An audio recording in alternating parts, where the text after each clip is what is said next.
என்னை பொறுத்தமட்டில் அவர்கள் மிகப்பெரிய ஒரு துணிச்சலான ஒரு தலைவர். அரசியல் நிகழ்வுகளை இவர் சவாலாக எடுத்து அவர் வெற்றி பெற்றிருக்கிறார். 2 மாதம் நோய்களுடன் அவர் மிகப்பெரிய சவாலை சந்தித்து போராடி கொண்டிருக்கிறார். பல போராட்டங்களில் வெற்றி பெற்றவர். இந்த போராட்டத்திலும் வெற்றி பெற வேண்டும் என்று நான் பிரார்த்திக்கிறேன்.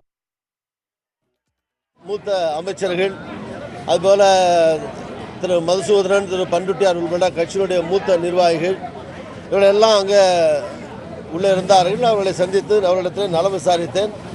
நான் உள்ளே சென்று மாண்பு முதலமைச்சர் அவர்கள் இன்டென்சிவ் கேரில் இருக்காங்க, அதனால் நான் உள்ளே போய் நான் அவங்கள பார்க்கல.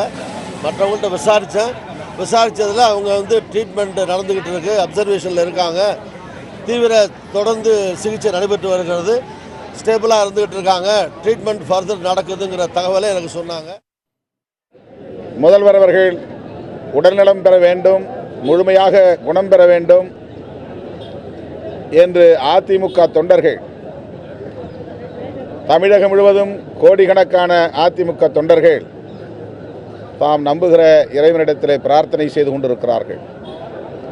அவர்களோடு லட்சோபலட்சக்கணக்கான விடுதலை சிறுத்தைகளும் இணைந்து முதல்வர் அவர்கள் பூரண குணமடைய வேண்டும், விரைவில் குணமடைய வேண்டும் என்று வாழ்த்துகிறோம்.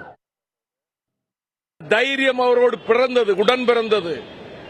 சட்டசபையில் அத்தனை சட்டமன்ற உறுப்பினர்களும் வெளியேற்றப்பட்டதற்கு பிறகு தன்னந்தனியாக அத்தனை கேள்விகளுக்கும் அனாயாசமாக பதிலளித்து வெளியே வரக்கூடிய துணிச்சலும் தைரியமும் இருந்தது. அவர்கள் நலம் பெற வேண்டும் என்று விரும்புகிறேன்.